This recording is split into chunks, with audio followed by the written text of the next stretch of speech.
Welcome to our virtual summer field tour where I'd like to show you some of the results of some of the demonstrations that I've had this year looking at twig aphid control and elongate hemlock scale control. So first of all, I'd like to talk just in general about issues with twig aphid control this year because we had a very cool spring. It was wet. It was hard to get controls out. The trees broke bud late, and that new growth didn't elongate very quickly. The twig aphids hatched and were able to do their thing pretty much as normal. But also, that cooler weather resulted in predators coming in later. Usually I see hoverfly larvae coming in by the middle or certainly by the end of April, and this year I didn't see them until about the third week of May, which is very unusual. Usually hoverfly larvae are the first predators that come in, and then I start seeing lady beetles and lady beetle larvae. This year I saw lady beetles first, and in fact in many fields throughout the region, lady beetles gave really good control of twig aphids. For instance, one field that Katie Ashley, the new Jackson and Swain County Extension agent, and I scouted in Jackson County, the grower had applied materials for twig aphid control with a mist blower and only got fair results. He had quite a bit of twig aphids that we saw in the middle of May after bud break, but there were a lot of lady beetles coming in. Here's a photo of some eggs.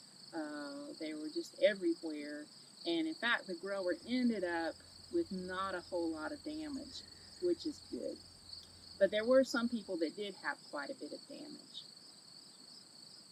Now with our long-term scale control studies, these were studies where we're using a Savanto for twig aphid control because the Savanto doesn't flare up problems with elongate hemlock scale, and then use Safari for scale control. These were projects that I started last year. Last year I had 6 farms. 5 were in Avery County and 1 was in Allegheny County. Again, due to COVID and travel restrictions, I cut that number down to the 3 best farms. And this was one of the farms that Jerry and I have been working in Avery County in the Elk Park community. To my right is the block of trees where Jerry has been spraying. He put out Savanto last spring, again this spring, sprayed Safari last summer, and will be spraying Safari here again shortly for scale control. This is also the block of trees where we took Dominic Mance to do some of that preliminary scouting work, intensive scouting work, and I'll tell you about that here in a minute. The block of trees over here is where the grower was treating, and the grower used Savanto too, but he put it out with a mist blower, and he put it out a little bit later than we did. We treated in the middle of April, and so he didn't get nearly as good a control, especially on that back side of the trees. It seemed like there was a lot more damage. And so looking at the data, in our trees over here, only 14% of the trees have any twig aphid curl at all, and the most that any of them had was 5%. So very limited damage.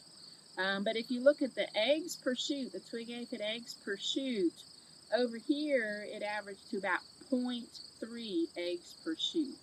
So we started out the season with a 0.05 eggs per shoot, which was very low, and now it's the 0.3, which is still reasonably low, certainly not an issue, but it's higher than it was. In the grower's trees, he started out with a lot more twig aphid eggs per shoot, but now he's at 0.05. Again, he used the Savanto late. There were a lot of predators that come in, though he had a lot more damage. 80% of the trees now, we're in August, 80% of the trees have some twig aphid needle curl, with the most being 50%. But this is primarily a choose and cut farm. It's not really going to impact him at all. I'm standing in the second field in Avery County where we had the long-term scale control study looking at applying Savanto and Safari. for twig aphid and scale control, and also another field where we took Dominic Mance to do the more intensive scouting for elongate hemlock scale. In the block that I'm standing in here is where the grower was managing the trees. And then if you look at that strip on the far side across that grassy road is where Jerry was applying the Savanto and the Safari, where we were doing our work. So if you look at this block of trees, again, with the Savanto last year, the twig aphid numbers, the twig aphid egg numbers were very, very low. We applied the Savanto in spring and got good control. And if you go now and look, only 5% of the trees have any twig aphid needle curl at all, and the most was just 1% of the foliage with curl. So essentially we got excellent control at this particular farm, and so that was really exciting. I don't remember what the grower applied in here last year. I believe it was Sniper. But this year he decided to use Savanto. But because of the weather, he wasn't able to get in here until after bud break. At that point, there was twig aphid damage developing. There were also a lot of lady beetle larvae that were giving him free pest control. But he went ahead and sprayed with the Savanto, and if you look now, 75% of the trees have some needle curl on them. The most is about 30% of the foliage with curl. This would affect the quality of the trees, but if you look around at these trees and the foliage, there really isn't that much of an issue in here. And if you look at the eggs produced for next year, again, we couldn't find hardly any twig aphid eggs at all in here. I really didn't find any at all in my sample. And so he's set up for next year to be able to again get good control of his twig aphids. This is the site of another one of our long-term control studies in Avery County. Back behind me is the block of trees we follow that the grower was treating, and I believe he used Sniper and dimethoate in the spring. Got fair control. It was windy, I suspect, on the day that he applied. So there was a little bit of twig aphids as shown here in this video in mid-May. If you look now, about 90% of these trees have at least a little bit of needle curl on them, and the most is about 50% of the foliage, so that's quite a bit of damage. Of course, it's only the occasional tree that has that much damage. The big issue is, though, that now if you look at those shoots, there's an average of 1 twig aphid egg per shoot on that new growth. So next year he'll just be battling twig aphid problems again, and that seems to be the big difference between some of these more traditional products that growers use in Savanto, is how it sets you up for the next year and what your twig aphid egg population is going to be.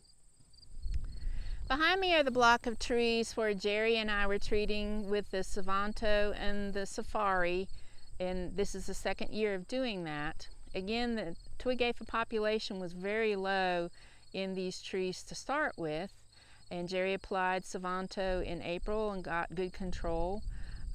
Again, because of the long drawn-out spring, there was some twig aphid activity. Now if you look, about 45% of the trees do have at least some needle curl, but the most is just 5%, so that's really not enough to cause any issues. Usually I feel like you have to have at least 10% of the foliage with needle curl before it will have an economic impact. But the big difference is between this block of trees and the field that I was just in front of is that in our sample we couldn't find any twig aphid eggs at all. So again, that twig aphid egg population is very low. It's going to be a lot easier to control that pest next year, and that is why Savanto is currently working so well for us.